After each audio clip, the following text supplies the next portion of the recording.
Em 1980, houve um congresso em Milão. Neste congresso de cientistas, eles propuseram crescimento zero para o mundo. Crescimento zero. 1980. Porque o planeta cresceu muito em gente. Vocês se lembram, não sei se esse dado está bem forte na sua mente, mas em 1860, a humanidade alcançou o primeiro bilhão de habitantes na face da Terra. 1860. 1 bilhão de habitantes. 70 anos depois, 1930, ela alcançou o segundo bilhão. 1930, o segundo bilhão, dobrou. 70 anos, o que foi isto? Isto foi efeito de vacinas, de penicilina, de curas de algumas enfermidades, a vida foi prolongando, então, dobrou. 1930 ao ano 2000, 70 anos depois, a humanidade alcançou 6 bilhões.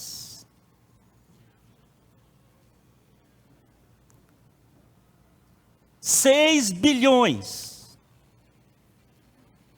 Então tem gente demais no mundo. Uma das coisas que mais me preocupa no mundo é com o lixo. Onde é que bota esse lixo?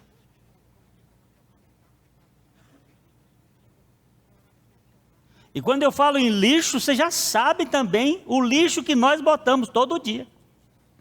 Para onde vai? A terra está ficando cada dia mais infestada. As doenças estão aumentando. Então, em 1980, os cientistas reunidos em Milão propuseram isto: crescimento zero. Não pode crescer mais, mas nós estamos crescendo. Hoje, olha, está lá na Europa, as discussões no mundo, a discussão sobre o problema dos poluentes. A terra aquecendo. Os Estados Unidos ontem tiveram que se render diante da pressão do mundo, por causa do problema ainda dessa questão de Kyoto. Como é que faz para crescer? Mas eu não estou falando de crescimento de terra. Eu vou falar o assunto hoje, crescimento zero. O crescimento zero não, crescimento menos, de outro ponto de vista. E eu queria que você estivesse acompanhando. Vamos ler juntos 1 Pedro capítulo 3, versículo 18. Antes crescei na graça e no conhecimento de nosso Senhor e Salvador Jesus Cristo. A Ele seja a glória tanto agora como no dia eterno. Crescei na graça. Essa palavra aqui nós vamos andar um pouquinho. Crescendo em menos não significa crescer menos ou ter um crescimento menor. Estou tocando com este tema no avanço em redução, sem qualquer tentativa de atear fogo na tendência ao acréscimo. Aqui não pretendo abordar o aumento da montanha, mas o alargamento do buraco.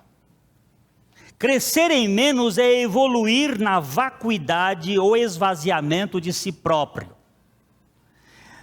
Não é tanto nos diminuir, somos um monte e temos que diminuir. Já é um vale e temos que cavar o buraco. É diminuir em nós mesmos. eu me sinto muito engrandecido com o germe do meu pecado. O pecado me fez uma pessoa tendente à grandeza, ao reconhecimento, à necessidade da importância. Todos os dias eu luto com essa tendência. É uma tendência de valorização, de querer ser reconhecido, de querer ser visto.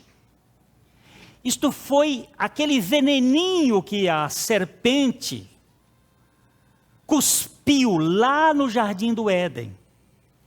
Os nossos pais foram invadidos disso e nós sofremos, de modo geral, não é? Isto é um problema universal. Todos nós estamos, todos os dias, enfrentando esta luta. O ser humano vive cheio de si e continuamente pensando em crescer cada vez mais, em mais de si mesmo. A ambição do pecado propõe tornar a pessoa sempre mais, melhor e maior. Somos uma raça infectada pelo germe da grandeza, importância, notoriedade. Vocês sentem isso em vocês? Você não sente isso? Quando alguém esquece da gente, você não fica magoado? Não sente? Quando o marido esquece o dia do aniversário de casamento, você fica triste? Isso é um sinal da nossa humanidade. E essa humanidade está doente, a nossa humanidade é doente. Lembre-se que o profeta Isaías disse de uma maneira muito categórica. Ele diz assim: da planta do pé ao ápice da cabeça, não há coisa sã, sadia. Mas há feridas, inchaço, pústula. Isso é metáfora, meu irmão. Por favor, ele não está dizendo que todo mundo está leproso fisicamente. Ele está falando de uma figura. Ele diz: a cabeça está enferma e o coração está doente. Todo mundo. Não salva ninguém. Pode ser que a gravidade seja maior em uns do que em outros. Alguém disse assim uma vez, com relação aos hospitais psiquiátricos: os doentes menores daqui de dentro esperam a visita dos doentes piores lá de fora. Às vezes a gente pensa que aquele doido que está doido lá dentro está pior. Não, ele ficou melhor quando ele enlouqueceu, porque a loucura do de fora é pior. E nós sofremos com estas coisas da nossa alma problemática. E o pior deles é o sentimento de grandeza. Eu sempre falo, olha, o imperador, o rei Luís XV, ele era baixinho. Vocês sabem que o salto Luís XV, que as mulheres usam, não é? É uma invenção dele, um tamanco. E hoje esses tamancões que as pessoas usam, que tem dado muitos problemas, pessoas que torcem as pernas, aquele tamancão. O Luís XV despediu o pintor que pintou ele montado num cavalo do tamanho exato. Mandou o pintor embora. Porque as pernas do Luís XV não passavam da barriga do cavalo. Era aquela perninha, ele ficava esporando na costela do cavalo, não na barriga. E ele ficou tão irado que despediu o pintor e mandou um outro estender a perna dele para baixo.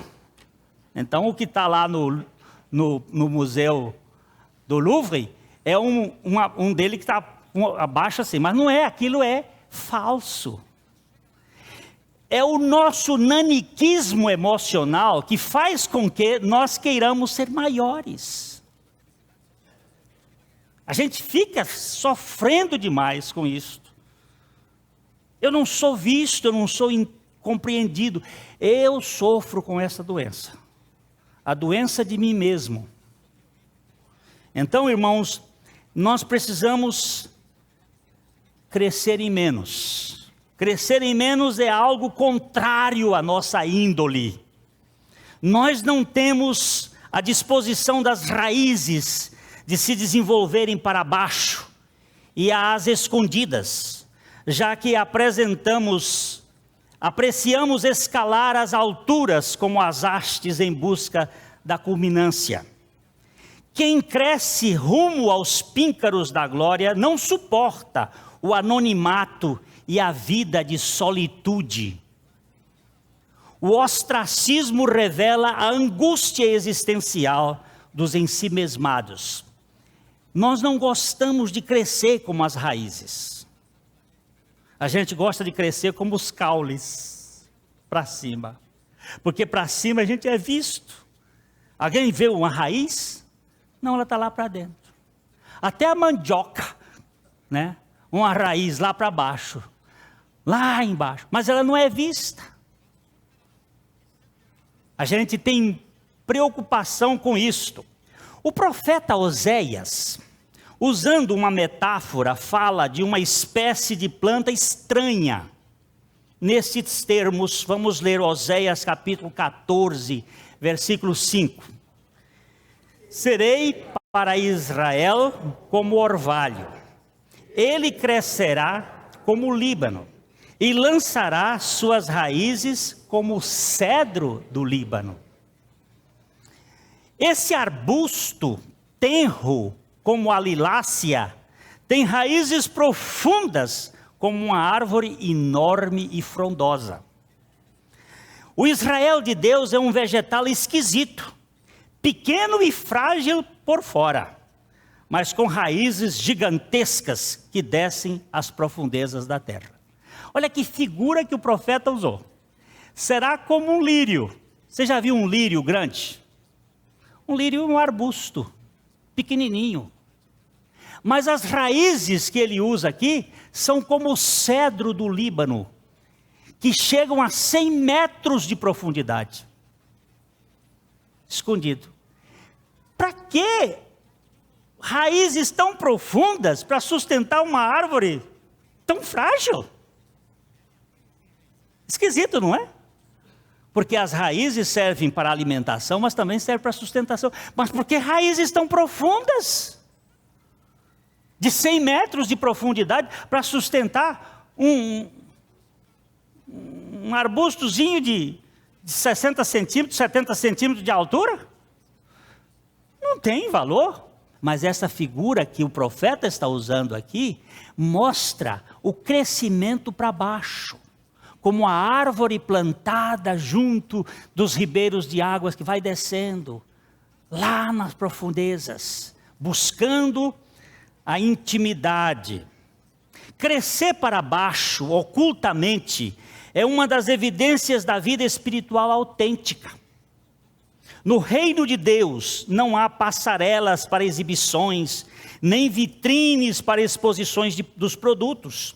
A vida secreta dos filhos de Deus é a grande demonstração da realidade espiritual. Irmãos meus em Cristo Jesus, lembrem-se disto aqui: vida secreta e vida pública são duas coisas diferentes. Nós vamos falar um pouquinho. Vai ter que ter vida pública? Sim, tem o testemunho de Deus. Mas nós precisamos crescer para baixo. Nós temos que crescer em menos. E isto tem que ser uma obra de Deus em nós. E é uma obra subjetiva e interior, profunda.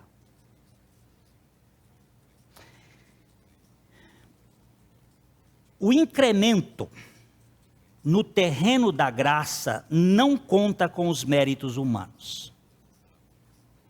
Quando alguém cresce em graça, significa que progrediu na compreensão dos deméritos. Quanto mais a graça floresce na alma do Filho de Deus, menos dignidade se confirma na sua vida diária. O salvo pela graça jamais ostentará um atestado de bons antecedentes ou o menor currículo vitae. Crescei na graça e no conhecimento de nosso Senhor e Salvador Jesus Cristo. Crescer na graça é crescer em menos, é crescer em demérito. Quem é você? Eu sou um indigno, aceito pelo digno. Quanto mais você cresce na graça, mais você percebe a sua indignidade. Outro dia um irmão chegou para mim e disse assim: Glênio, o que está acontecendo comigo? Eu estou vendo que eu estou indo cada vez pior. Eu digo, graças a Deus. Eu estou me vendo cada vez mais indigno. Eu disse, graças a Deus. É sinal de crescimento. É sinal de crescimento espiritual. Por quê? Quando você se achar um pouquinho digno, você vai se orgulhar, e orgulho é pecado. Quem é você? Eu sou o bicho grilo, como disse a irmã Bugra, esse troço que foi achado por Deus. Mas isso não pode ser discurso, meu irmão, isso tem que ser uma coisa revelada dentro do nosso coração. Que ainda que eu seja o pior, eu sou aceito pelo melhor. Minha identidade é Cristo. E nós precisamos ter essa condição, porque aí nós vamos tirar de nós, vamos ver sair de nós essas coisinhas de ficar magoado, ressentido, entristecido com isso, com aquilo. Por quê? Porque como foi que Deus me achou? Deus me achou. Lembre-se que o parâmetro do mundo é totalmente diferente do de Deus. O mundo vive de aparências. E vive de reconhecimento e de valorização. Quem são os aprovados no mundo? Os melhores. Mas quem são os recebidos por Deus? Deus não escolheu as coisas dignas, as coisas boas, as coisas... Não, Ele escolheu as coisas loucas. Aquelas que não são. Para confundir as que são. Deus escolheu para confundir. Nunca pense de você mais. E nunca tenha medo de pensar menos. Porque Deus te recebe em Cristo Jesus. Te aceitou em Cristo Jesus. Me aceitou em Cristo Jesus. Eu preciso ser livre. Eu preciso ser libertado de todos os conceitos que me aprisionam. E um dos grandes conceitos que me aprisionam é o conceito da autovalorização. Que me adoece. Me deixa sofrendo. Então, irmãos, vamos olhar um pouco mais esse crescimento para baixo. Eu não tenho que ostentar os meus valores. E às vezes eu fico tão triste quando eu ouço algumas pessoas contando o seu passado, contando história. Eu disse, Senhor, me tira esses olhos do retrovisor e ficar preso àquilo que eu fiz, o que não fiz, e ficar, adoece. A pessoa fica paralítica, não o que foi feito, águas passadas, como é que diz? Não mói moinho, deixa para trás, louvado seja Deus, e agora para frente na dependência dEle, na esperança dEle. O apóstolo Paulo aprendeu com duras penas que o crescimento na graça passa pela extenuação. Crescer em fraqueza é desenvolver-se em graça. A graça está para a fraqueza como o alimento está para a fome. Quando você está com fome, é que o valor da comida é grande. Eu até vou botar um dedo aqui, me lembro de um caso de um avião que caiu aqui no Paraná. Um avião desses teco-tecos, já tinham 3 passageiros, eles conseguiram um pouso forçado dentro de uma mata, num buraco lá. E andaram durante 3 dias, sem encontrar uma casa. Aí encontraram uma casa num sítio, onde havia uma senhora com 2 crianças, e mais nada. E eles disseram: senhora, a senhora não tem aí uma comida? Nós estamos morrendo de fome, faz 3 dias que nós não comemos. E a senhora diz: olha, eu só tenho aqui abóbora. Disse: serve, cozinha uma abóbora. Ela cozinhou a abóbora com sal, e esses 3 famintos comeram aquela abóbora com sal. Mas que coisa deliciosa. Passados uns dias, ele chegou na casa, um deles chegou na casa, disse: mãe, a melhor comida que eu já comi na minha vida foi a abóbora com sal. Mas é bom demais. A senhora faz uma abóbora com sal? Ele: eu faço, meu filho. Cozinhou uma abóbora lá, com sal, botou, e ele foi comer. Meu filho, sem a fome de 3 dias, não tem abóbora que fique boa assim. Aquela estava... Você está com fome? A comida é boa. Você está com necessidade, você está fraco? A graça de Deus é preciosa demais. Eu tenho conversado com alguns irmãos que estão lá no buraco. Quando ele está lá naquela dor, aquele momento que ele está dizendo: Glênio, não tem mais jeito para mim. Aí eu fico feliz. Agora a tua graça, Senhor. É a graça do Senhor para o fracassado. É a graça para o falido. Para aquele que já se esforçou o máximo e não conseguiu. Foi deste modo que o apóstolo Paulo ouviu o Senhor lhe dizer em 2 Coríntios 12, 9. Vamos lá? A minha graça te basta, porque o poder se aperfeiçoa na fraqueza. De boa vontade, pois, me gloriarei nas fraquezas, para que sobre mim repouse o poder de Cristo. Olha que coisa! Este homem, Paulo, tinha dito: conheço um homem que há 14 anos, não sei se no corpo, não sei se fora do corpo, teve um privilégio de pegar um jatinho e chegar até o 3º céu, versão moderna do texto. Ele foi lá, ele disse que não sabe como foi, se foi um arrebatamento, se foi uma visão, se foi no corpo, se não foi fora do corpo, não sei. Eu sei que ouvi coisas inefáveis, fui até o 3º céu.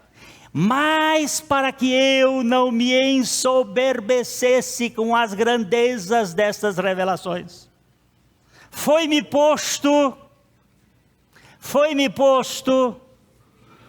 um acúleo, um espinho, um graveto na carne, para me esbofetear, a fim de que eu não me exaltasse. E ele disse 3 vezes, orei ao Senhor, para que tirasse de mim este espeto. Mas o Senhor respondeu para ele: filho, a minha graça te é suficiente, e o meu poder se aperfeiçoa na fraqueza. E ele chegou a dizer essa insanidade, de boa vontade: espera lá, me gloriarei nas fraquezas. Isso é coisa de gente doido. Não, é coisa de gente liberta, é coisa de gente que foi tratada pela graça de Deus. A fraqueza extrema é a abertura para a dependência total do crescimento em Cristo. No reino da graça, o enfraquecimento é a via do poder divino. Nós só dependeremos completamente de Deus se cada um chegar de fato ao fim de si mesmo. Quanto menos independência pessoal, mais dependência sobrenatural do Senhor. Quanto mais fraqueza humana, mais força divina. Isso é certo. Se eu tiver algum dinheirinho no bolso, eu não vou pedir ao Valdir um dinheirinho. Mas se eu não tiver nada, Valdir, me ajuda, meu irmão. Quando é que eu vou pedir? Quando chegar ao fim de mim mesmo. Eu sei que tem muito pedinte que é safado. Eu me lembro que aqui na Rua Santos tinha uma senhora que ia pedir lá na feira, e ela tinha lá em Rolândia umas 4, 5 casas alugadas. Um dia um feirante disse para mim assim, ó, não dá dinheiro para essa mulher não, que isso aí é tudo falso. Ela tem umas 4, 5 casas lá em Rolândia alugadas, e ela vive aí com essa cara de... Mas eu estou falando aqui de realidade, não estou falando aqui de jogo de interesse. Eu conheci um senhor lá em São Paulo, que era paralítico, e ele já não precisava mais viver daquele jeito, pedindo esmola, mas viveu assim. Ele tinha umas 8 ou 10 apartamentos alugados lá em São Paulo. Ele tinha ganho com aquele... Casou com a moça do Piauí. Viu? Mas a fraqueza é um caminho muito bom para a dependência de Deus. Muito bom. Se eu contar para vocês aqui, um dia eu fui ao hospital evangélico para atender uma menina que tinha cortado os pulsos. Ela tinha brigado com o namoradinho, 17 anos, ficou alucinada e tentou se matar. E aí a família me pediu para ir fazer uma visita. Fui lá no hospital. Cheguei lá, entrei na sala, no quarto. Ela disse, quem é você? O que você está fazendo aqui? Eu não chamei ninguém. Vai embora daqui. Eu quero morrer. Eu disse, você sabia que Deus quer que você morra? Ela disse, o quê? A coisa que Deus mais quer é que você morra. Porque você é insuportável. Você é tão insuportável que um namoradinho faz você cortar os seus punhos. O que você veio fazer aqui? Eu vim lhe dizer que Deus quer que você morra. Deus quer que você morra, mas não é com gilete. É com cruz. E eu falei pouco e pronto. Hoje, Sua Excelência, esposa de um desembargador que mora no estado do Mato Grosso, essa moça creu em Jesus. Creu em Jesus. Creu. Pá! Por que creu? Porque está no fundo do poço, está na fraqueza, está no pior estágio. Não tinha mais nada, está na lona, nocauteado. Que quem corta o pulso, mesmo chamando a atenção, que muitas vezes a pessoa faz para chamar a atenção, mesmo chamando a atenção, é um momento de risco, é um extremo de dor. E foi longe. Eu gosto desse Deus, o Deus das, como chamavam os católicos antigos, ex machina, o Deus das extremidades, o Deus dos momentos da dor e da dificuldade, que se manifesta gracioso. Paulo foi ainda mais longe quando se deliciava na debilidade e fazia festa com a sua atonia espiritual. Vamos ver o que ele diz no versículo seguinte de 2 Coríntios 12, 10. Pelo que sinto prazer nas fraquezas, nas injúrias, nas necessidades, nas perseguições, nas angústias por amor de Cristo, porque quando sou fraco, então é que sou forte. Vemos aqui com nitidez que o crescimento em fragilidade humana é a ampliação do poder de Deus. A fraqueza humana escancara as portas da onipotência divina.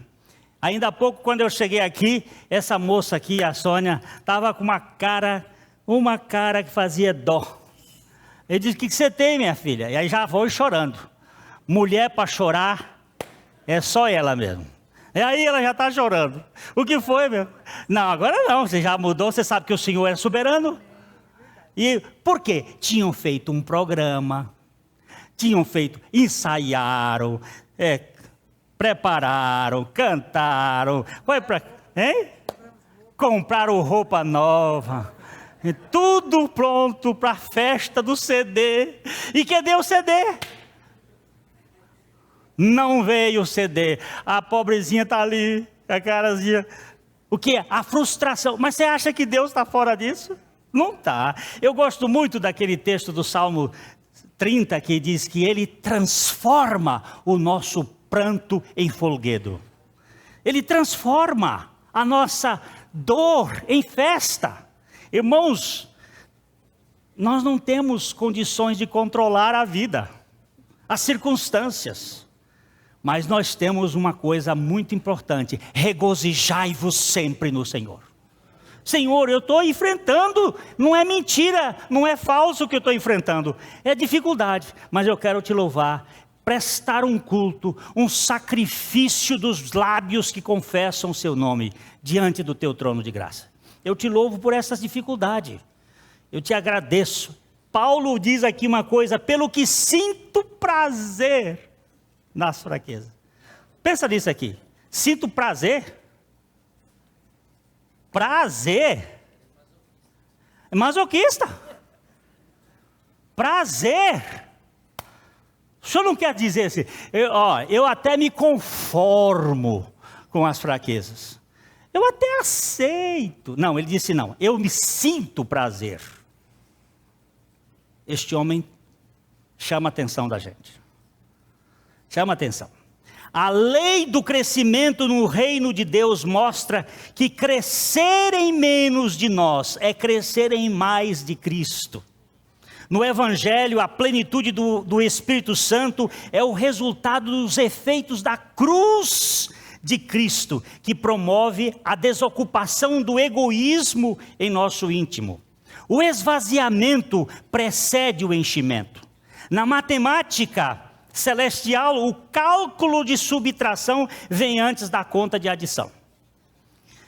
Não vivo eu, mas Cristo é a primeira operação da aritmética santa no acordo da igreja de Deus. Eu quando aprendi matemática, a primeira coisa que eu aprendi foi somar, depois subtrair. Vocês aprenderam assim também? Somar primeiro. Isso é o mundo que ensina assim.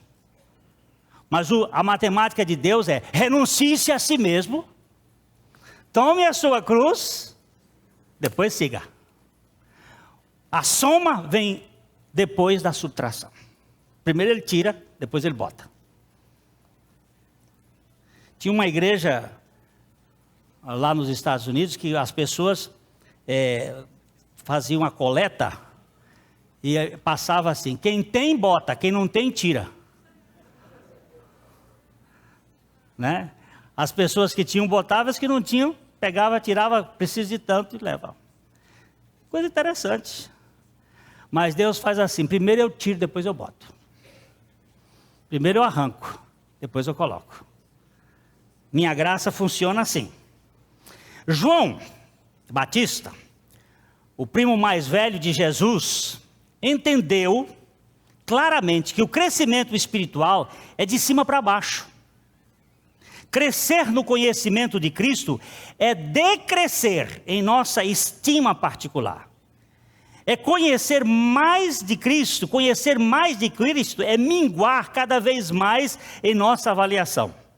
Foi assim que João concluiu. Como foi que ele disse no capítulo 3:30 do Evangelho de João?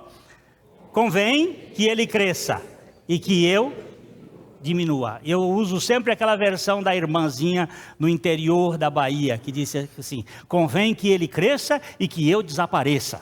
Fez uma rima boa e muito interessante. Sumiu. Senhor, faz isso comigo.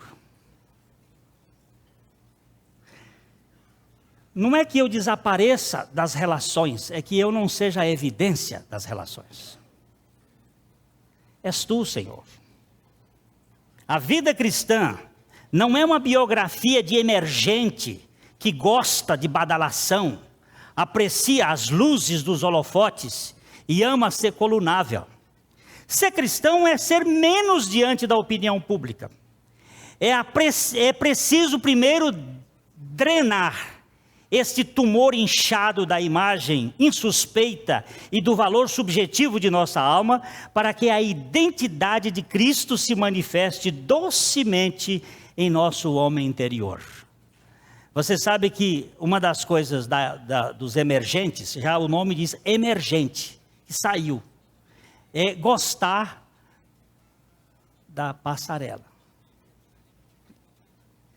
Gostar do reconhecimento, dos aplausos. Eu gosto, mas eu preciso de cruz nessas áreas. Eu preciso da obra da cruz.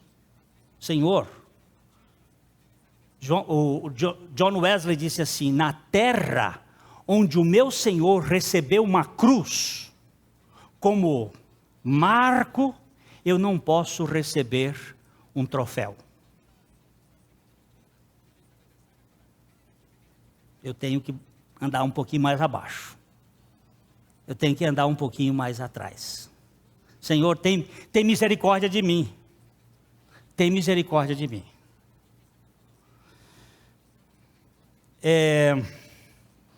Os filhos de Deus vivem na presença de Deus e na dependência de Deus. Andrew Murray foi categórico ao afirmar: ter vida em si mesmo é prerrogativa exclusiva de Deus e do seu Filho.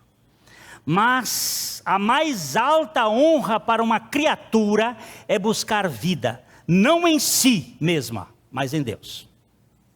A nossa personalidade cristã é formada pela comunicação da vida de Cristo em nosso ser.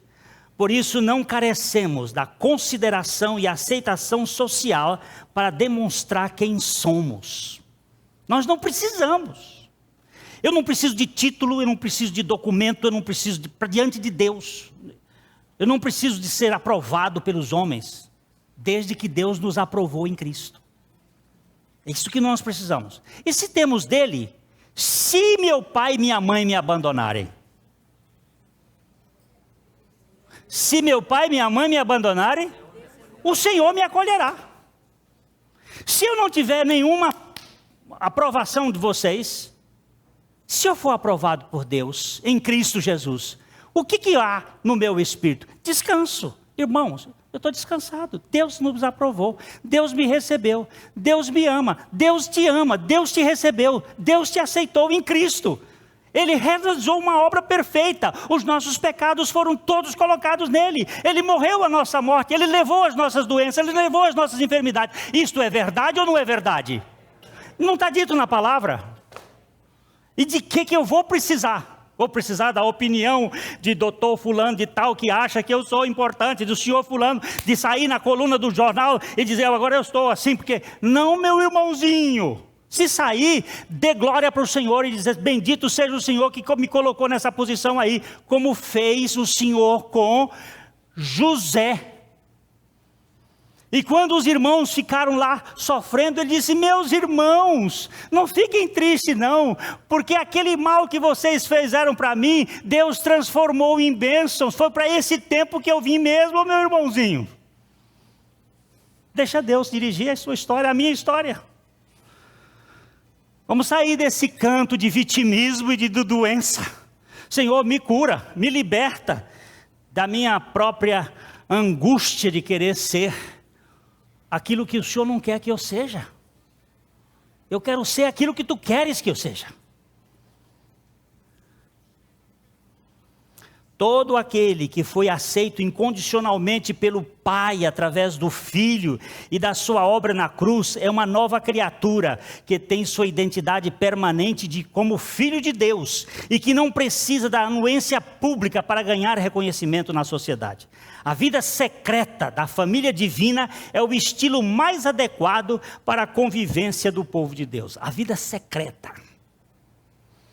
A invisibilidade pública e a visibilidade confidencial na presença de Deus está errado o português aqui, são os sinais do trânsito seguro da identidade espiritual.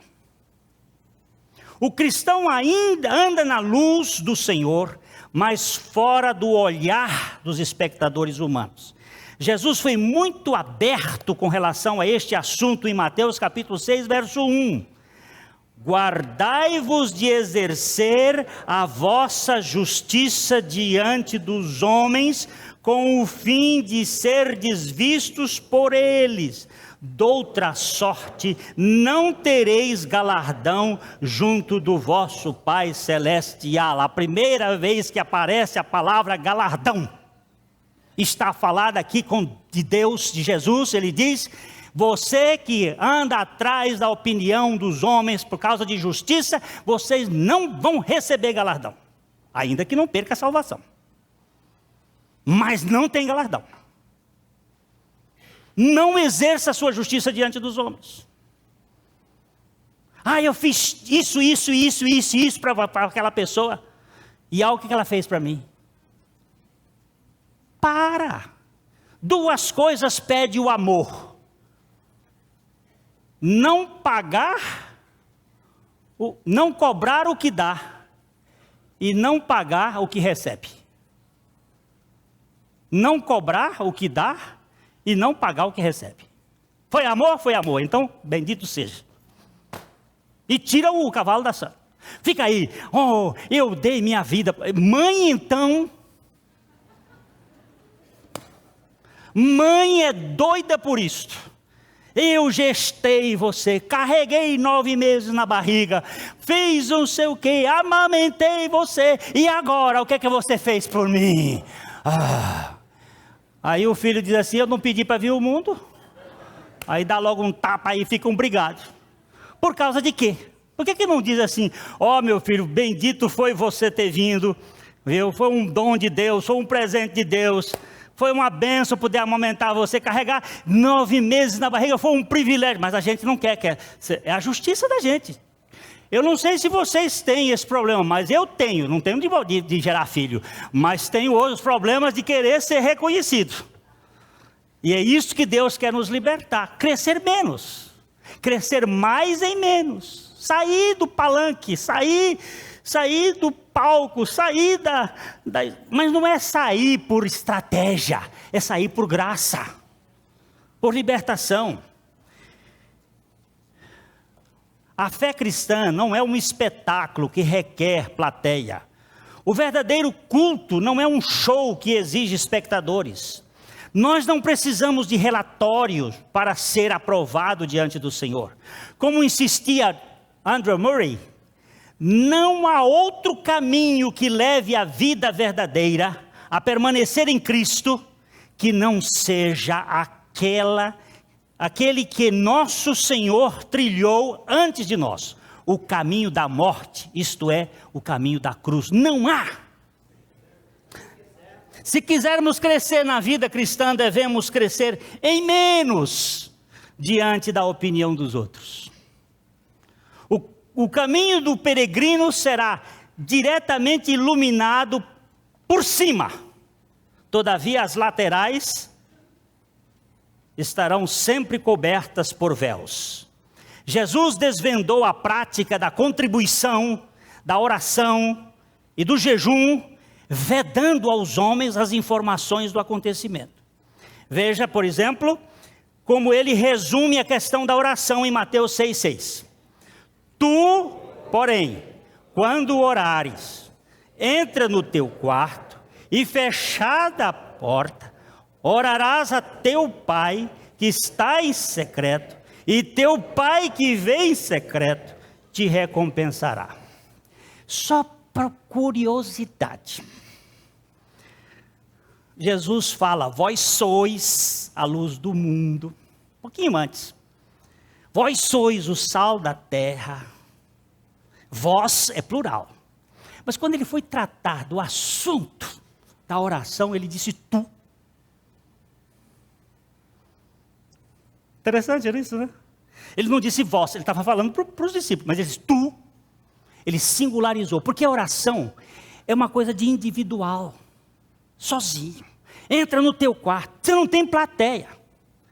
Tu, quando jejuares, sozinho. Tu, quando deres uma esmola, sozinho. Interessante isso, né? Jesus particulariza essas coisas. Não tem que ter plateia.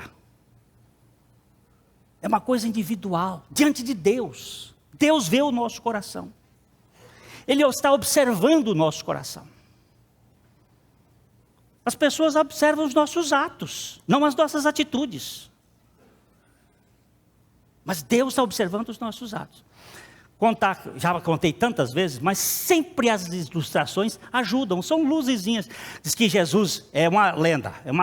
Jesus estava andando. De repente, passou na frente de uma casa, eles estavam comendo carneiro. A turma comendo carneiro lá. E todo mundo sorridente, alegre, rindo, comendo carneiro e contando piada, e fazendo aquela coisa. Jesus passou e disse: amaldiçoado seja essa casa. Aí passou na frente, ele ia com os discípulos. Chegando numa outra casa, estava uma brigalhada, o pai repreendendo os filhos, a mãe dura com os filhos, dando um duro terrível. Aí Jesus olhou e disse: abençoado seja essa casa. Aí os discípulos disseram: eu não entendo, mestre. Naquela casa, quando tudo estava bonito, o senhor amaldiçoa. Aí nessa casa aqui, está um brigadeira danado e o senhor abençoa? Que história é essa, mestre? Aí diz que Jesus disse: é lenda, por favor, não vai dizer que está na Bíblia, não. É uma lenda. Aí diz que Jesus disse assim: vocês não julgam de acordo com a realidade. Vocês julgam pela aparência. Acontece que as duas famílias, os filhos roubaram um carneiro de uma outra pessoa. E mataram o carneiro. E levaram cada um uma banda para casa. E os pais daquele primeiro estavam comendo em perfeita harmonia com os filhos. Mas aqueles outros, os pais, estavam dando duro. Não vamos comer deste. Não vamos comer. Eu me lembro do pastor Abuchaim. Eu vou contar essa história aqui agora. Um dia nós estávamos pescando lá no Mato Grosso. E um dos filhos do pastor Abuchaim matou um mutum. O mutum está proibido. Ele matou. Aí trouxe o mutum, cozinhou o mutum, o velho não comeu. Não vou comer. Por que o senhor não vai comer? Não vou comer. É contra a lei. Isso não está certo. Mas deu uma bronca. E eu fiquei com tanta vergonha que também não quis comer. E o mutum era bom e eu teve que ajudar a cozinhar o mutum. Mas se é contra a lei, você não pode. Eu quero que você entenda isto. Nós temos que ter a visão daquilo que Deus quer que a gente tenha, a visão da intimidade. O ego precisa sair de cena. Mas não existe outro instrumento de convencimento senão o caminho da cruz.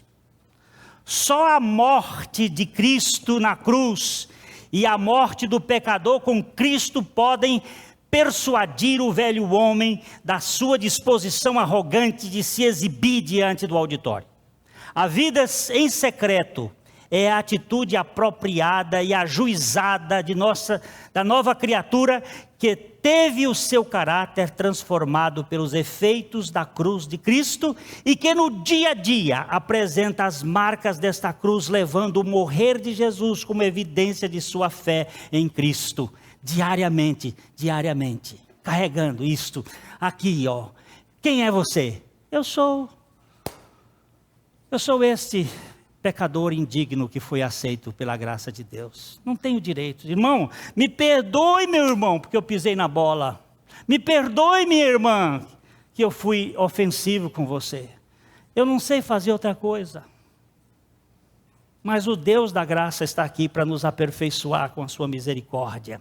Crescer em menos é crescer em direção ao pó. A humildade é o humano rumo ao humus. Quando reconhecemos que somos apenas areia movediça, sem qualquer vida em si mesma, ajoelhamos-nos reverentes diante da majestosa soberania de Deus. Tiago 4:6. Antes ele dá maior graça pelo que diz: Deus resiste aos soberbos, mas dá graça aos humildes. Humildade aqui não é rebaixamento. Humildade não é rebaixamento em busca de exaltação. Sabemos que muitos se maquiam com os traços da humildade para receberem as migalhas da louvação. Contudo, a humildade é aquela virtude que, quando você percebe que a tem, já perdeu. Só Jesus foi realmente humilde de coração, e somente através dele podemos ganhar uma humildade sem ostentação ou necessidade de apreço. Isso aqui é tão profundo. Isso aqui é tão profundo. Eu preciso aprender a cavar poço. Porque quando você cava poço, quanto mais você cava, mais você fica invisível. Quanto mais profundo tiver o poço, mais ninguém vê você. Onde é que está o cara? Escureceu, não sei, sumiu. Mas a água está brotando. Nós precisamos aprender a cavar poço. Nós precisamos ter o ofício de Isaac. Isaac, dos quatro, Abraão, Isaac, Jacó e José, é o mais insignificante. É o que tem menos visibilidade. Presta atenção no Isaac. Isaac é um tipo de Cristo. É muito interessante isso. Eu queria ser José, para governar o Egito.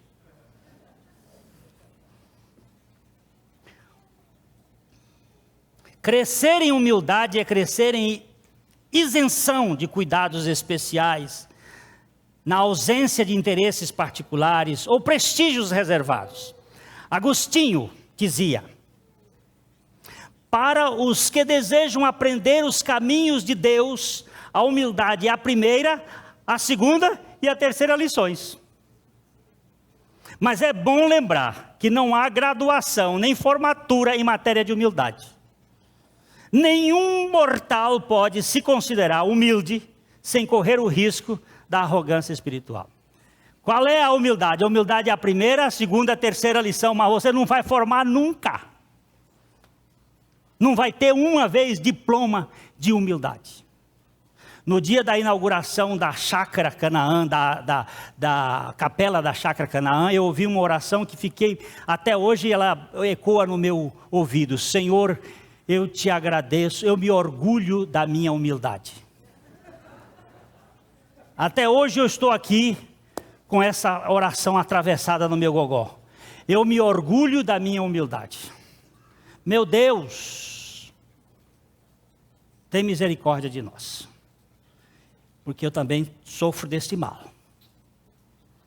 Agora, irmãos, crescer em humildade é crescer em esvaziamento. O crescimento em humildade e submissão vem sempre crescendo em menos de nós e mais de Cristo, sem que seja necessário demonstrar que somos menos, nem que Cristo é mais. A vida equilibrada da fé adota a postura sensata de reconhecer que a nossa insignificância, sem aviltamento, bem como a nossa dependência total do Senhor, sem misticismo ou fanatismo. Temo este espiritualismo que aniquila a individualidade e mistifica o relacionamento com Deus. Por favor, deixa eu falar um pouquinho aqui rapidinho.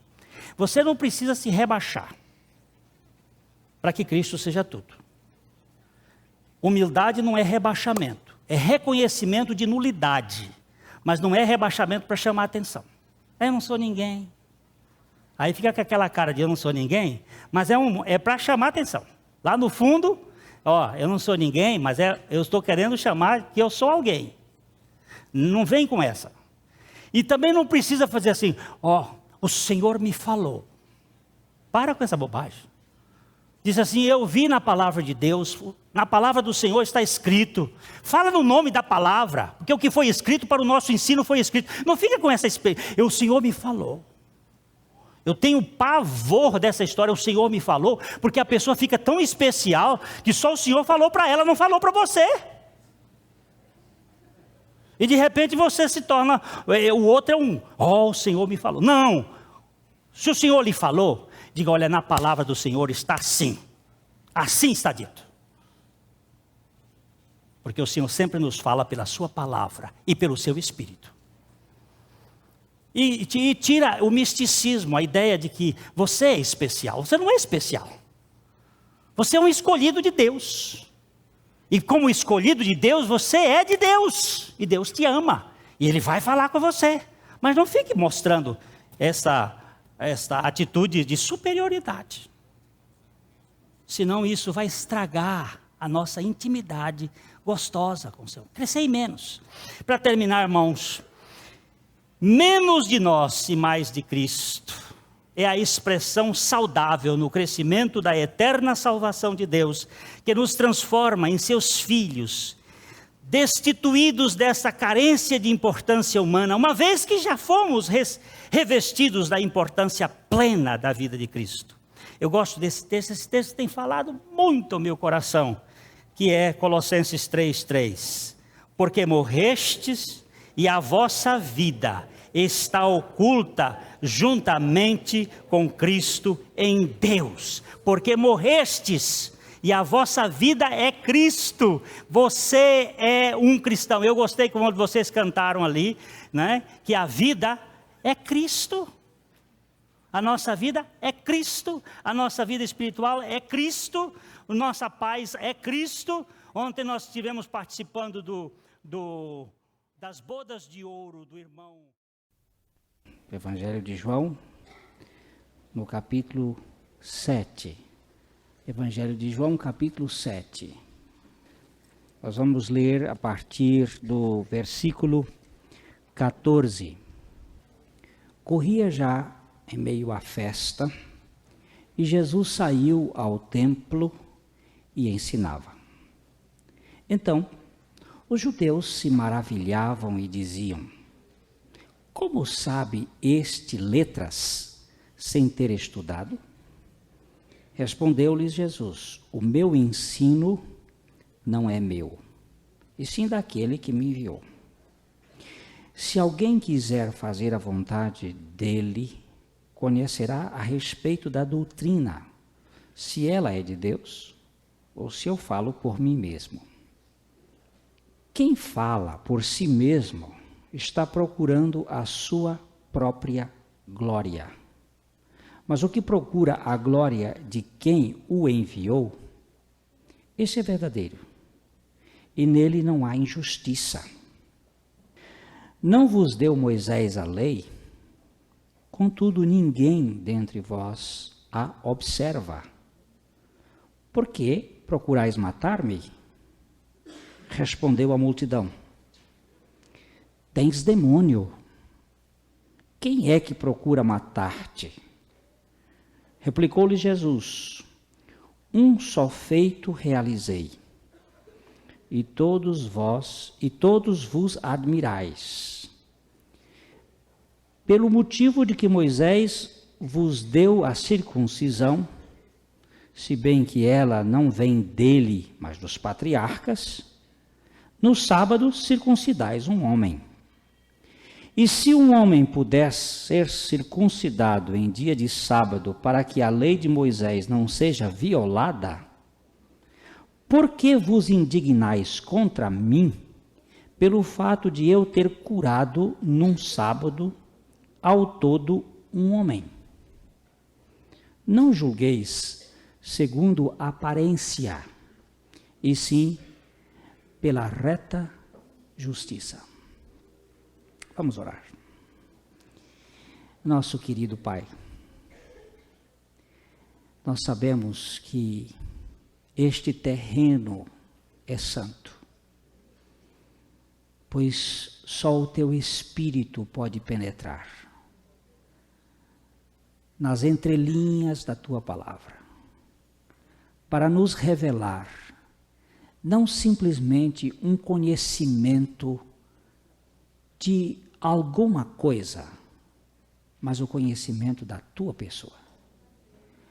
Não nos satisfazemos com uma somatória de informações. o nosso coração tem sede de Ti. E precisamos da Tua revelação, da Tua instrução, do Teu conhecimento. Por isso vens, pelo Teu Espírito, inclinar-nos para Ti mesmo e fazer-nos dependentes da Tua graça. Nós oramos no nome de Jesus. Amém. Uma senhora, aparentando-se empobrecida e com aquela fisionomia de muito necessitada, se apresentou uma clínica de radiologia alguns anos atrás e solicitou ao médico, Dr. Jorge Ramon, que tirasse uma radiografia do seu pulmão, dizendo-se completamente sem condições de pagar aquela radiografia. Dr. Jorge ficou muito impressionado e com aquele gesto de humildade dela e pediu que ela entrasse na sala de radiologia. E lá, então, fotografou-a. A enfermeira levou para revelar. E apareceu uma coisa estranha do lado do seu coração. Ela mostrou para o Dr. Jorge, ele examinou-a e foi dar o laudo para aquela mulher e disse o seguinte: a senhora está muito mal do seu coração, porque a senhora tentou passar-se por mendigo, por uma pessoa necessitada, quando guardava dentro de um saquinho 25 moedas de ouro.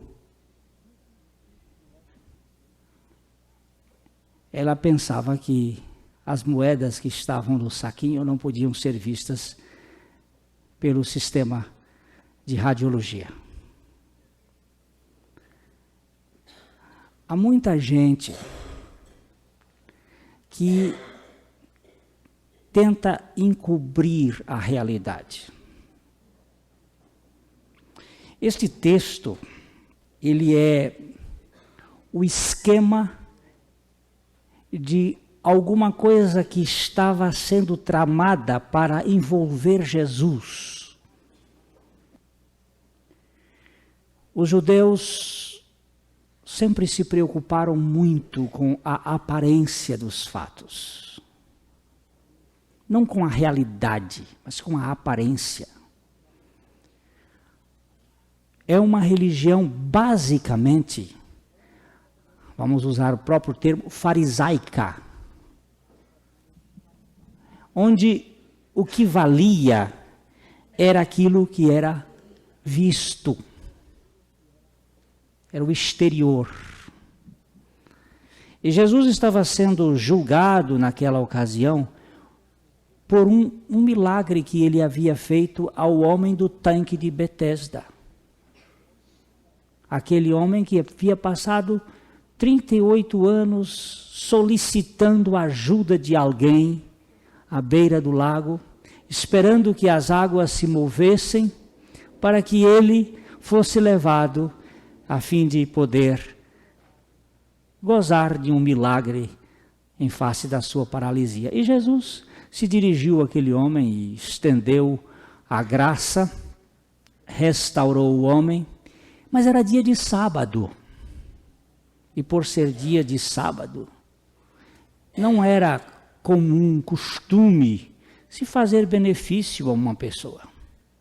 Jesus então comparou dizendo o seguinte: no caso de uma criança que completa o tempo da sua circuncisão, se cair num dia de sábado, para não invalidar a lei de Moisés, não se faz o ritual? Por que não se pode fazer um benefício a uma pessoa carente que está precisando de uma cura naquele dia de sábado?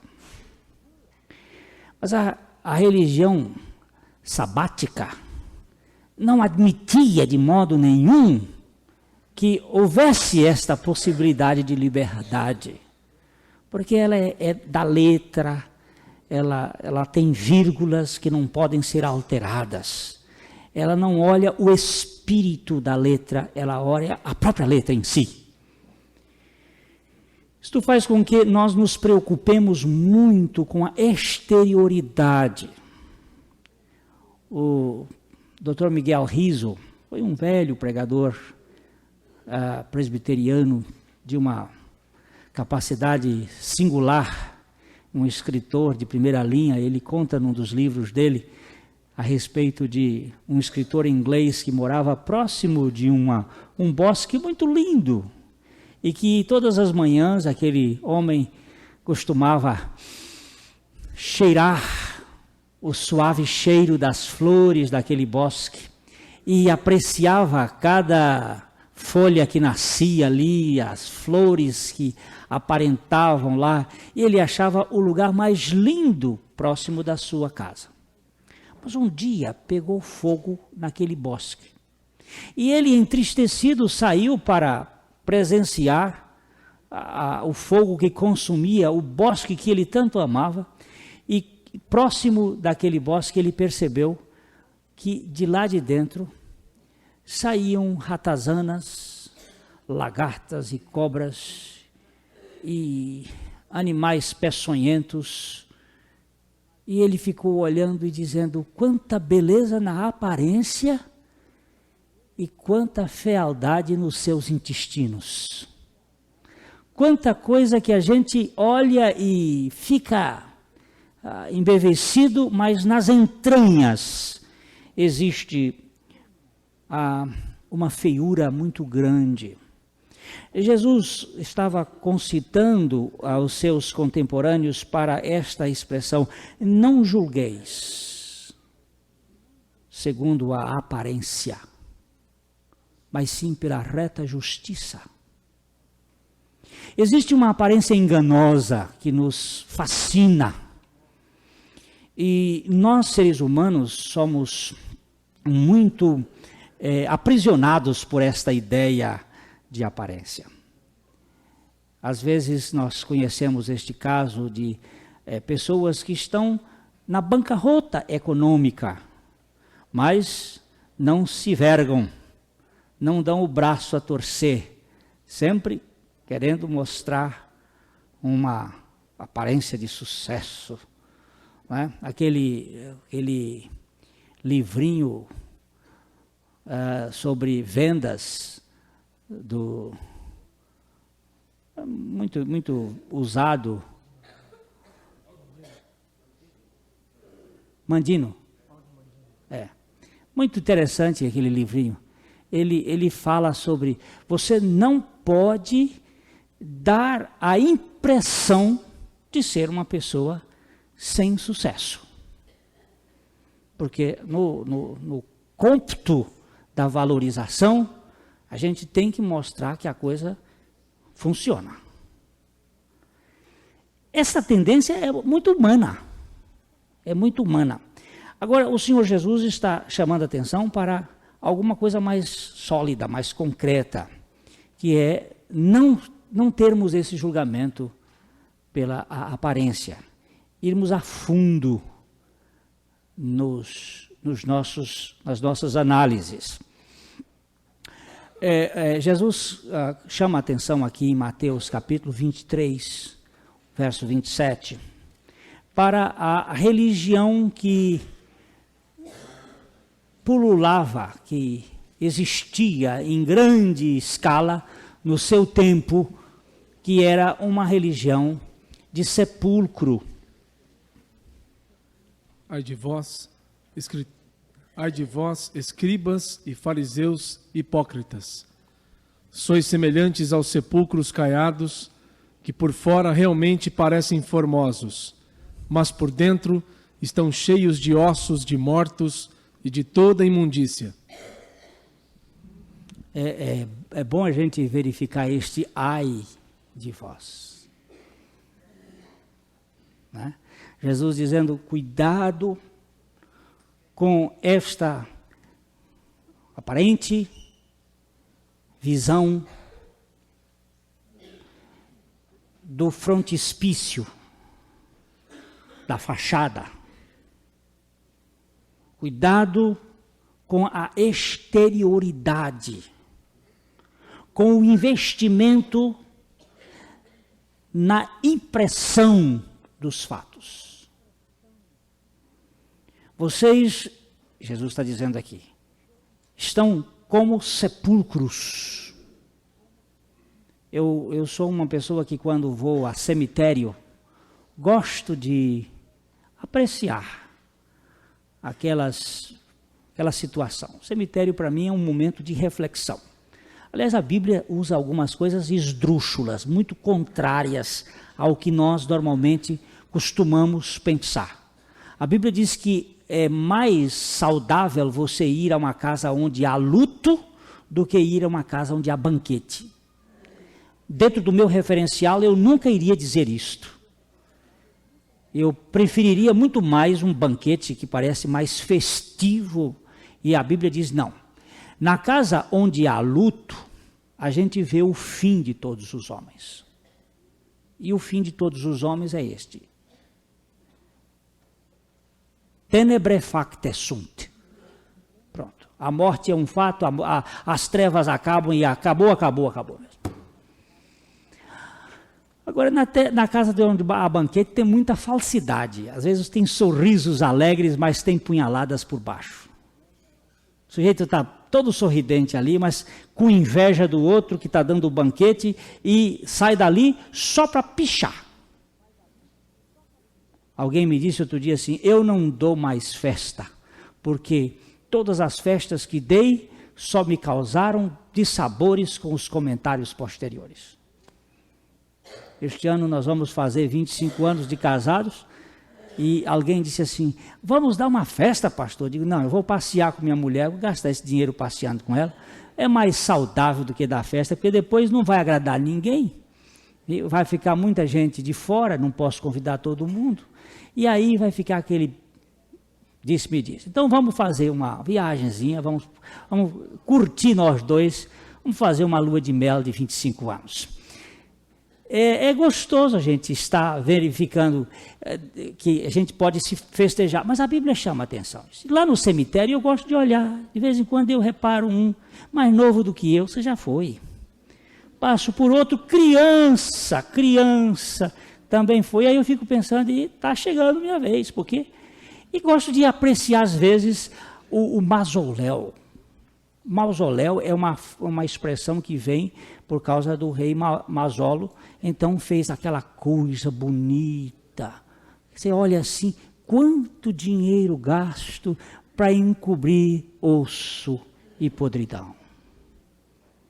Que coisa fantástica. Porque é fantástico o gasto em mármore e metais caros. A gente olha assim, mas o amor, é a afetividade, não vamos aqui criticar. A gente simplesmente analisa o fator que está por trás de uma fachada. Quanto gasto enorme para encobrir alguma coisa que não tem valor nenhum. E Jesus estava mostrando isto, o cuidado com a realidade verdadeira.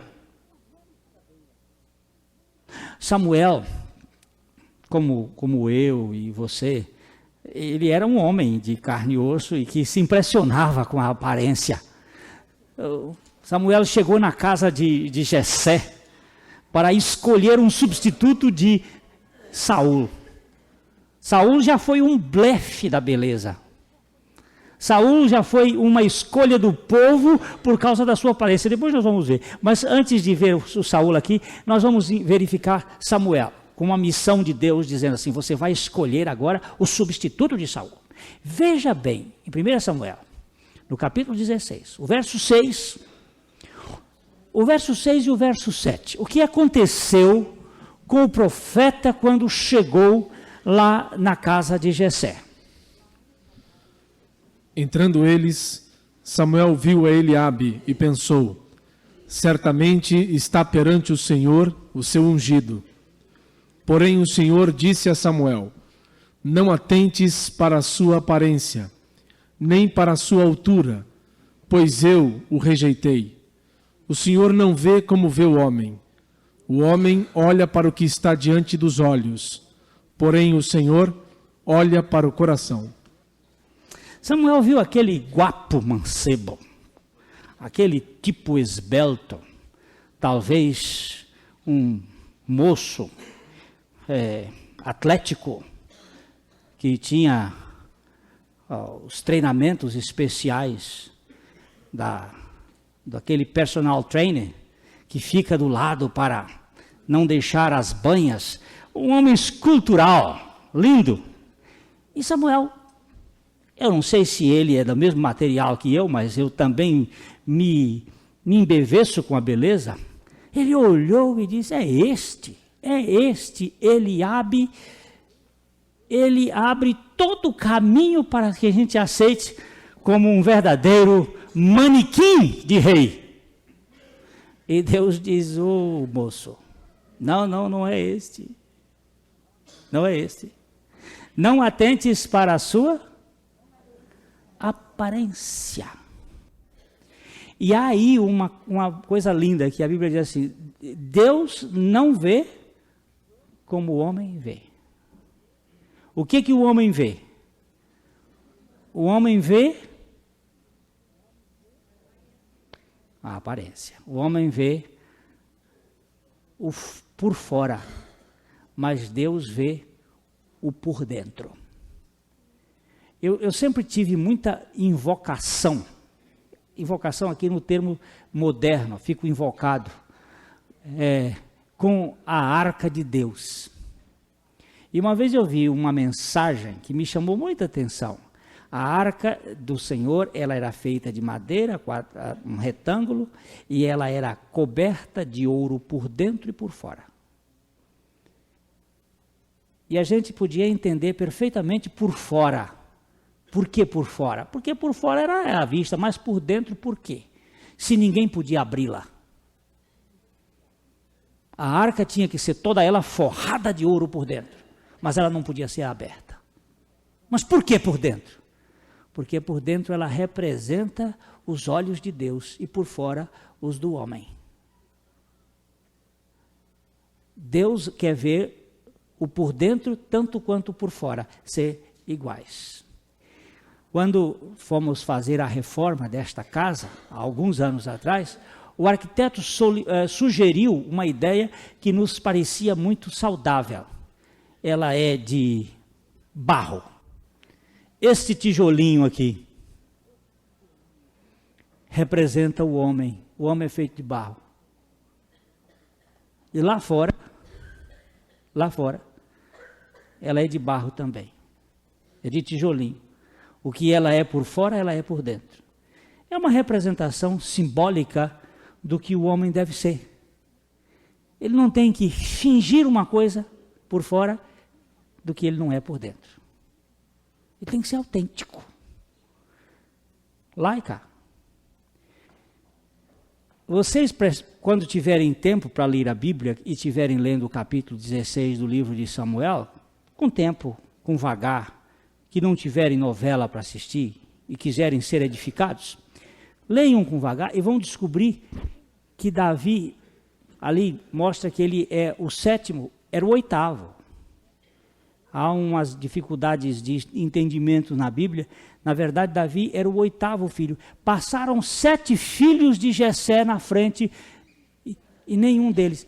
O Davi não era persona gratíssima dentro da casa. Ele era sardento, miúdo, loirinho assim, fogoió. Ele não era um tipo gentil. Ele não era um tipo assim, para rei. Tanto é que Jessé deixou lá para trás. Ele ficou lá. Ninguém nem considerou. Ele disse, mas não existe nenhum outro. Se existe, mas ele está lá no meio das ovelhas. Nem serve para passarela de rei. Mas que coisa. A gente sempre olha aquele tipo. Aí Deus diz, mas é esse que eu vou pensar, porque esse aqui eu vejo a intenção do coração dele. Saul, como nós estávamos dizendo ainda há pouco, ele foi um blefe. Saul, ele era um homem alto, diz o texto bíblico que ninguém chegava, ou só chegava ao seu ombro. Era um tipaço, era uma figura, e o povo se encantou com aquela figura. A beleza sempre foi um problema para nós. Eu acredito que a maior parte dos casamentos que se estragam por fora. Porque eles são procurados como quem se procura modelo. Eu estou atrás de um bonitinho. Só que ele não se esquece daquela música, bonitinho, mas ordinário. Às vezes nós estamos apenas atrás da fachada. E a fachada, com o tempo, ela se estraga. E a gente percebe como o tempo é tão duro com a gente. Eu estava olhando no espelho assim, digo, tempo, como você é terrível. E me lembrei de uma frase muito engraçada e muito interessante, que diz assim, quando nós somos jovens, olhamos para o espelho e fazemos careta. Quando ficamos mais velhos, o espelho olha para nós e se vinga. E é verdade. Quando você começa a perceber os sulcos do arado do tempo, você diz assim, que coisa terrível é o tempo. O tempo, você é implacável, não tem nenhuma peninha da gente. Mas a gente olha para a beleza. Vamos olhar esses dois personagens bíblicos bonitos, lindos de morrer. Saul, capítulo 9 de 1 Samuel, verso 2. Este tinha um filho chamado Saul, jovem e tão belo que entre os filhos de Israel não havia outro homem mais belo do que ele. Desde os ombros para cima, sobressaía em altura a todo o povo. O que nós estamos querendo chamar aqui a atenção, queridos, é cuidado com a aparência enganosa. Eu não estou fazendo nenhuma apologia da feiura e nenhum descaso com a beleza. Nós estamos aqui analisando esta questão que Jesus levantou sobre um julgamento equânime entre essência e parecência. É aquilo que você parece ser e aquilo que você é. Que às vezes nós nos impressionamos como o povo de Israel se impressionou e se impressionou também com aquele moço que a Bíblia conta que foi o mais belo. O seu cabelo pesou 3,7 kg quando cortava cada ano. Ele tinha uma senhora cabeleira. Era um belíssimo rapaz. Uma figura ímpar. Ele era tão lindo que ele roubou o coração do povo. A Bíblia diz que ele furtou o coração do povo com a sua brandura, com a sua blandice, com o seu jeitinho. Ele beijava a mão das senhoras e dos homens com todo carinho. Ele era um figuraço. Chamava-se Absalão. Capítulo 14 de 2 Samuel, verso 25. Não havia em todo Israel homem tão admirado por sua beleza como Absalão. Da planta do pé ao alto da cabeça, não havia nele defeito algum. Misericórdia. Da planta do pé ao ápice da cabeça. Esse foi feito sobre escultura. Há um escultor que tentou esculpir Absalão numa das esculturas antigas e disse: eu não sou digno de esculpi-lo, de modo que ele ficou como uma obra inacabada. Existe uma obra inacabada de Absalão, porque para dizer que era perfeito, do pé ao ápice da cabeça, ninguém consegue pincelar algo igual. Mas este moço, ele era cheio de egoísmo, ao ponto de tentar matar o seu pai Davi para usurpar o poder. E ele fez de tudo. Conseguiu fazer uma rebelião dentro do reino, ao ponto de Davi ter que fugir e atravessar o Jordão. E lá do outro lado, quando Joabe lutava para reconquistar, Davi ainda estava preocupado e dizia assim: não toque no moço, não me mexa neste moço, vocês conquistem, mas deixa essa beleza escultural viver, não me toque neste moço. Davi tinha um coração tão agarrado com Absalão. Mas Joabe já estava prevendo, e quando Absalão passou com seu mulo debaixo de um carvalho, o cabelo muito grande enlenhou-se nos galhos e ele ficou pendurado com aquele cabelão e não conseguia se distorcer lá de cima. E contaram para Joabe, e ele veio e enfiou a espada e matou Absalão. E mandou contar a Davi. E Davi chorou. Ele chorava e dizia: Absalão, Absalão, meu filho Absalão, quem me dera morrer por ti, Absalão. Chorando a tristeza, que ele era lindo, mas era um porco, era um bandido, era um criminoso. Por fora, bela viola. Por dentro, pão bolorento. Esta é uma verdade que tem sido repetida. Há daqueles que estão sempre preocupados com a glória das aparências e não com a glória do coração.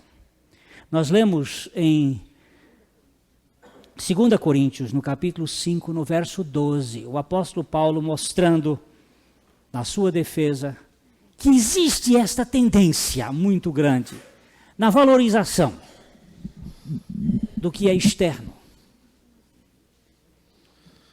Não nos recomendamos outra vez a vós, mas damo-vos ocasião de vos gloriardes por nossa causa, para que tenhais que responder aos que se gloriam na aparência e não no coração. Se gloriam na aparência. Eu, em 1980, quando nós tivemos o privilégio de ganhar uma bolsa do Rotary para um intercâmbio, fui visitar 2 funerárias no estado de Nova York. E uma das coisas que me impressionou foi com o defunto americano. Como ele não parece defunto. E a gente entrava, ele estava lindo. Eles enfiam aqui pela carótida um líquido avermelhado para manter o rosto rosado e uma coisa gelatinosa, de modo que o defunto não tem cara de defunto. Parece que está dormindo. E eu fiquei diante de um lá dizendo: dura realidade, está morto, mas não parece que está. A impressão que fica para quem está aqui é que a pessoa está dormindo. Mas que ledo engano olhar para um defunto que está morto com a impressão de que está vivo. Já não tem mais as sombras da morte, tem uma aparência. E o moço nos disse assim: nós temos que deixar o morto o mais bonito possível. Eu digo, que trágica ideia de pintar de beleza uma coisa feia. Como é que se chama isso? Engano. Engano. Nós vivemos dentro dessa tirania do engano. Comenta-se, por exemplo, quando foi o Dr. Barros que me disse que ele tem certas dificuldades de dar diagnóstico de AIDS para pessoas. Prefere passar para um psiquiatra, um psicólogo, dar o diagnóstico, porque a pessoa se volta contra o médico achando que ele é o responsável. A verdade tão dura, não é possível que eu esteja com AIDS. E a pessoa se revolta como se o médico fosse culpado. Não, meu amigo, eu apenas constatei. Mas eu não posso aceitar isto. Certa ocasião, na nossa casa, nós estávamos fazendo estudo bíblico e quando chegamos naquele texto que diz assim, quem comete pecado é do diabo, porque o diabo peca desde o princípio, para isto se manifestou o Filho de Deus, para destruir as obras do diabo. Uma senhora muito elegante que estava assistindo lá aos estudos, participando, ela virou-se para nós e disse assim, Pastor Glênio, eu não concordo com isso que o senhor está dizendo. E interessante, tinha sido uma moça que tinha lido o texto. Ela disse, eu não concordo com isso que o senhor está dizendo. Eu disse, o que foi que eu disse? Não, que quem comete pecado é do diabo. Eu digo, bem, primeiro não fui eu quem disse isto. Isto aí quem diz é a palavra de Deus. Eu também nem li. Mas isto aqui é a verdade da palavra de Deus. Mas eu não concordo. Eu digo, a senhora concordando ou não concordando, o fato é que isto é a verdade da palavra de Deus. O senhor está me dizendo que eu devo sair da sua casa? Eu digo, não, senhora, a senhora interpretou muito mal. Só que a verdade da palavra de Deus tem este preço, e o preço é a verdade. Então eu vou me retirar. Perfeitamente. A senhora tem todo o direito. E saiu batendo os pés, como se fosse eu o acusador dela. Anos mais tarde, estava aqui no então banco francês, sentado, conversando com a gerente, quando um rosto encostou-se no meu, por lado assim, e disse assim, eu ainda não estou, nunca mais tive paz. Aí eu tentei ver quem era, mas não conseguia, porque estava colado, mas quando eu me despreguei, eu digo, também por dera, vai querer combater contra a palavra de Deus, não se tem paz. Nunca se vai ter paz batendo de choque contra a palavra de Deus. Ou você se rende a ela, ou você vai ter um choque eterno na sua mente, uma revolução. Nunca mais eu tive paz, é verdade. A Bíblia é a verdade, sem sombra de dúvida. E quando ela diagnostica o nosso coração, mostra a verdade.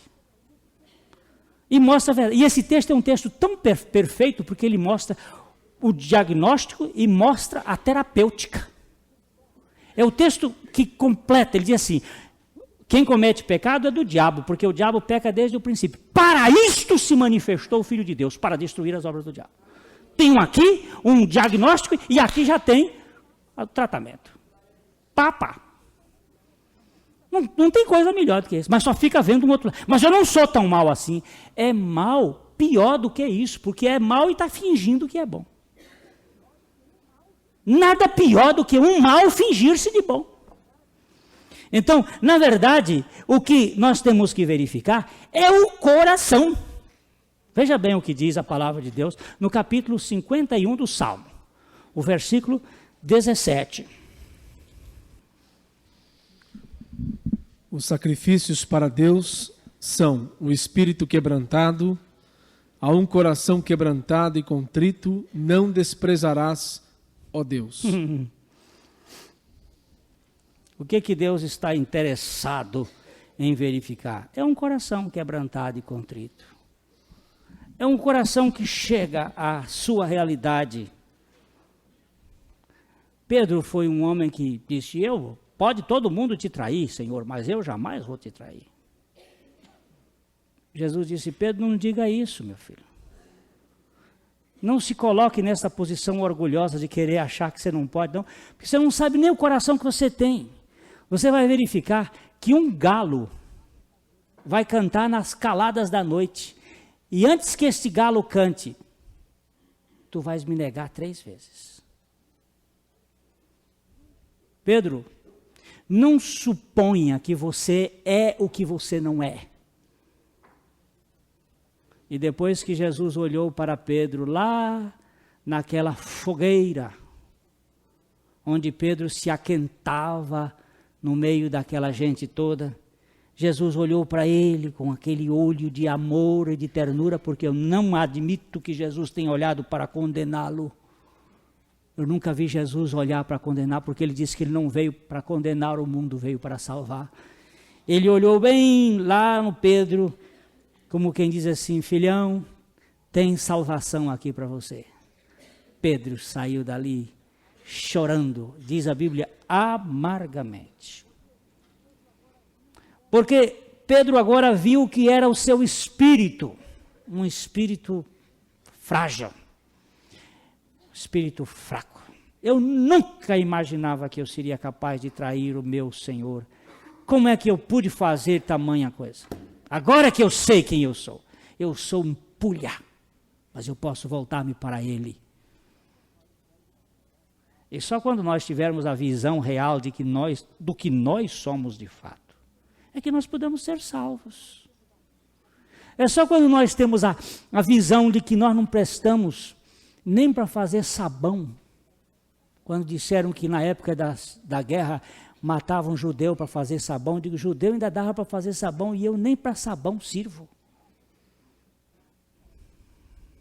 Não há soda que consuma essa gordura banhenta. Mas Deus, pela sua graça, vem ao nosso encontro para nos redimir, para nos salvar, para fazer de nós novas criaturas. 3 coisas o homem valoriza muito. Vamos olhar em Jeremias capítulo 9, os versículos 23, verso 23 e o verso 24. É essa outra que nós deveríamos valorizar mais. Assim diz o Senhor: não se glorie o sábio na sua sabedoria, nem se glorie o forte na sua força, nem se glorie o rico nas suas riquezas. Vamos parar um pouquinho aí. 3 coisas o homem procura se gloriar. Ele se procura gloriar-se na sua sabedoria. Investe no conhecimento e depois fica blasonando de que ele é sábio, de que sabe, de que conhece, de que faz, etc. Ele diz, cuidado com esse tipo de coisa. O outro que se envaidece com a sua força, com o seu poder, seja ele de cunho energético braçal, de cunho político, eu tenho força política, ou de cunho econômico, o poder no seu, aí força envolve mais do que a ideia de mero confronto físico. E também aquele que se gloria com a sua riqueza, com as suas potencialidades. Ele disse, esta é a tendência do homem. Mas, se houver alguma glória neste mundo, que esta seja dentro deste terreno. Vejamos.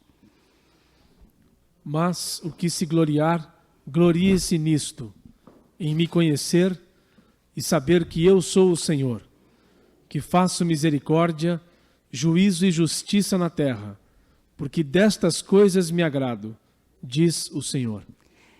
Eu gostaria que você prestasse bem atenção, que ele está dizendo assim, não é conhecer a meu respeito, é em me conhecer. Quando perguntaram à senhora Einstein, que estava com a bolsinha pendurada, esperando que os repórteres terminassem de fazer as perguntas do senhor Einstein no aeroporto de Chicago, certa ocasião, e ela ali muito tranquila, esperando por ele para saírem e irem para o hotel, vira-se um repórter e disse, senhora Einstein, a senhora conhece a lei da relatividade que o seu marido desenvolveu? Ela disse, não, eu apenas conheço o seu Einstein. Como quem disse, eu não estou interessada em lei de relatividade, eu quero o homem inteiro, nem relativo não quero. Eu não estou atrás de questõezinhas. Você sabe como é que aconteceu a explosão do Big Bang e apareceu esse mundo? Eu não sei, eu sei que há um Deus que cuidou disso e que cuida de mim.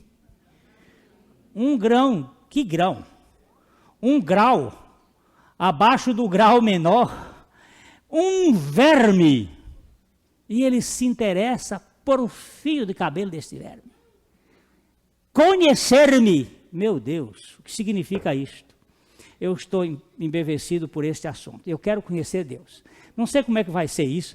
Não sei quanto tempo vai ser isso. Pelo que eu vejo aí é eternidade. Porque Jesus disse, a vida eterna é esta. Que te conheçam a ti só como o único Deus verdadeiro e ao teu Filho a quem tu enviaste. Então parece que não vai ter mais tempo. Entrei numa escola que não tem fim. Como o pastor Abuchaim, em certa ocasião, estava num seminário lendo a Bíblia, alguém chegou para ele e disse, o senhor é professor? Ele disse, não, sou aluno. Ah, o senhor é aluno aqui do seminário? Ele disse, sou aluno do seminário. Não desse seminário, mas do seminário. E o senhor está em que ano? Ele disse, ih, meu filho, faz tempo que eu comecei a estudar, eu nem sei em que ano eu estou. E quando é que o senhor vai formar? Ele disse, não tem formatura na escola onde eu estou. Ó. Entrei e agora aqui a eternidade. Mas que seminário é esse? É o da Bíblia, meu filho. É o da Bíblia. Não acaba nunca. Quanto mais você escarafuncha, mais você percebe que não sabe, e o negócio é cada vez mais. E quem me conhece, essa é a glória. Vamos dar uma olhadinha num assunto bem rapidinho aqui, em 1 Coríntios, no capítulo 1, quando Paulo está falando aqui sobre essa questão, versos 26 a 29. Ora, vede, irmãos, a vossa vocação, que não são muitos os sábios segundo a carne, nem muitos os poderosos, nem muitos os nobres que são chamados. Mas Deus escolheu as coisas loucas deste mundo para confundir as sábias. Deus escolheu as coisas fracas deste mundo para confundir as fortes. Deus escolheu as coisas vis deste mundo, e as desprezíveis, e as que não são, para aniquilar as que são, para que ninguém se glorie perante ele. Interessante isso. Aquelas três coisas que nós tanto nos orgulhamos, Deus inverte. Disse, os homens se preocupam com a sua sabedoria e Deus escolheu as coisas loucas, não as sábias. O homem se preocupa com a sua força e Deus escolheu as coisas fracas. O homem se preocupa com a sua riqueza e Deus se preocupou com as coisas vis, sem valor.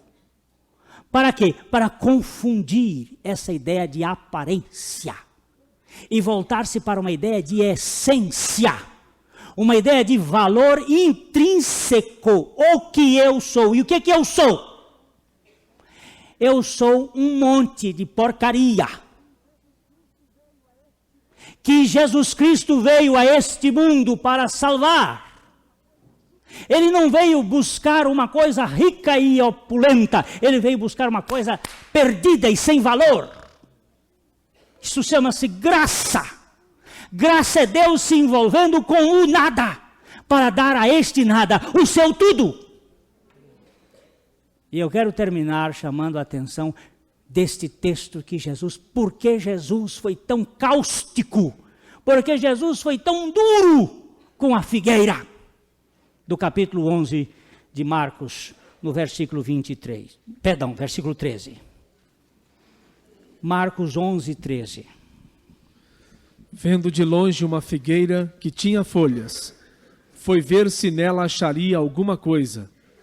Aproximando-se dela, não achou senão folhas, porque não era tempo de figos. E o verso 14. Então ele disse à figueira, nunca, jamais coma alguém fruto de ti. E os discípulos ouviram isto.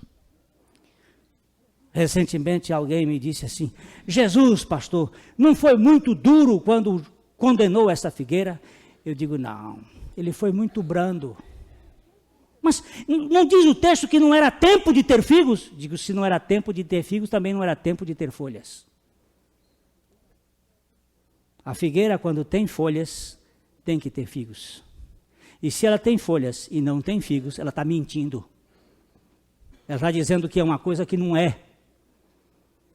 Esta é a dureza de Jesus? Não, não é dureza não. Isto aqui é o julgamento exato. Não julgai pela aparência, mas pela reta justiça de Deus. E a reta justiça de Deus é essa. Não queira ser o que você não é. Chega diante dele com este nome. Tem misericórdia de mim, que sou pecador, indigno. E quando é que você vai deixar de sê-lo? Nunca. A sua indignidade nunca será sua, sempre será da graça de Deus. E nós nos aproximamos diante do trono da graça com esta atitude: Senhor, tem misericórdia. Tem misericórdia.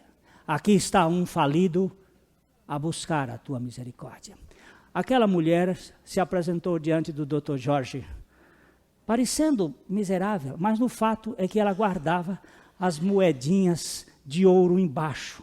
Só que quando o raio-x bateu, Deus tem raio-x, Ele sabe quando é falsa a nossa humildade. Vamos ter cuidado com as aparências enganosas, mas vamos nos apresentar diante de Deus com a sinceridade, dizendo: Senhor, eu não tenho nenhum direito, mas me apresento a Ti como um indigno. Tem misericórdia de mim, pecador. Amém.